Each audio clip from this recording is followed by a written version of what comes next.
Alright, you must be itching to get hacking, so let's get hacking. For this section, we're going to be using a target called Metasploitable2. This is a specially designed VM that has more holes than a Swiss cheese. And we're going to be targeting this VM using the tools and the techniques that we learned in this course and in the previous courses to hack it in as many ways as possible. You will be provided with the link to download the VM, or you can just Google it. It's called Metasploitable2. And once you download it, here's how you get it started. I'm going to be using VMware here. You can also use VirtualBox. For the purpose of this video, I'm going to be showing you how to run it on VMware. These are the files that I have downloaded and extracted. You'll see a number of files here.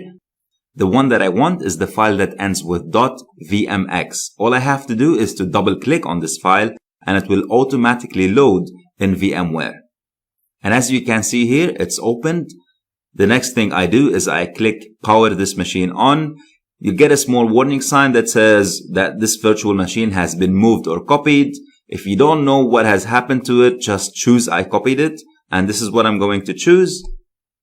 And that's it. It's as simple as this. This gets our Metasploitable machine up and running. I'll be fast forwarding the video here. Once the machine finishes loading, you'll see this beautiful banner that says Metasploitable2 and you are presented with a login prompt. Now, as you can see here, there's a warning sign that says never expose this VM to an untrusted network. And this is a very fair warning because, like I said, this is a vulnerable VM. It is designed to be hacked. If you're going to be exposing it to an untrusted network, for example, if you're going to be publishing on the internet or you're going to be using it at work, then there's a very good chance that it's going to get hacked. This is why we use it in a virtualized environment, to keep it contained and to keep it away from prying eyes. So now I'm going to switch to my Kali machine. And I'm going to assume that I know nothing about my target. And I'm going to start with the very first thing that I need to do, which is discover the machines around me on the network and figure out what the IP address of this target is. If you remember from the Hacking for Beginners course, one of the essential things that we said we needed to get hacking is the IP address of the target. Without that, there isn't much we can do. And the first tool that I'm going to be introducing to here is called NetDiscover. This is a tool that we use to discover what hosts are live on a network range. So I'm just going to run NetDiscover -H for help.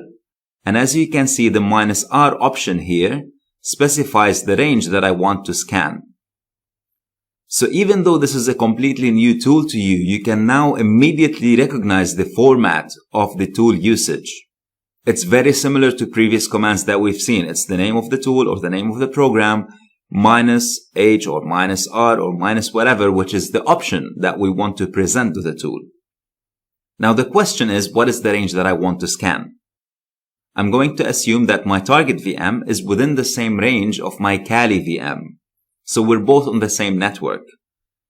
And for me to figure out what the range that I am on is, I use one of the commands that we've already seen, which is the ifconfig. And as you can see here, my IP address is 192.168.190.144, which means that the range that I want to discover is 192.168.190.0 all the way to 255. So I'm going to introduce this to my NetDiscover tool and I'm going to say NetDiscover -R for range and then 192.168.190.144/24. /24 means scan the entire range from 0 to 255. I could have also said 192.168.190.0 as you can see here. So I made a slight mistake and I put 144, but the tool accepted it anyway.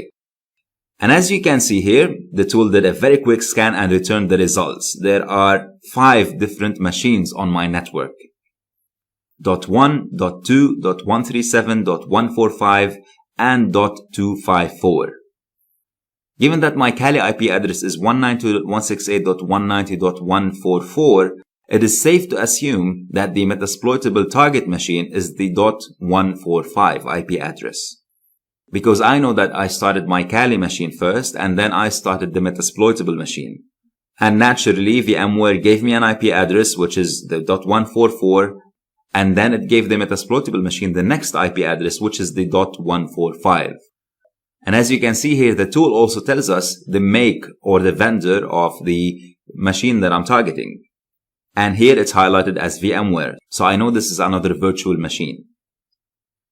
Now, obviously, I can cheat a little bit here and I can go and double check. From the prompt, we can see that the login details here are MSF admin. So I can use those to log into the machine. And I can run the ifconfig command again. And here we go.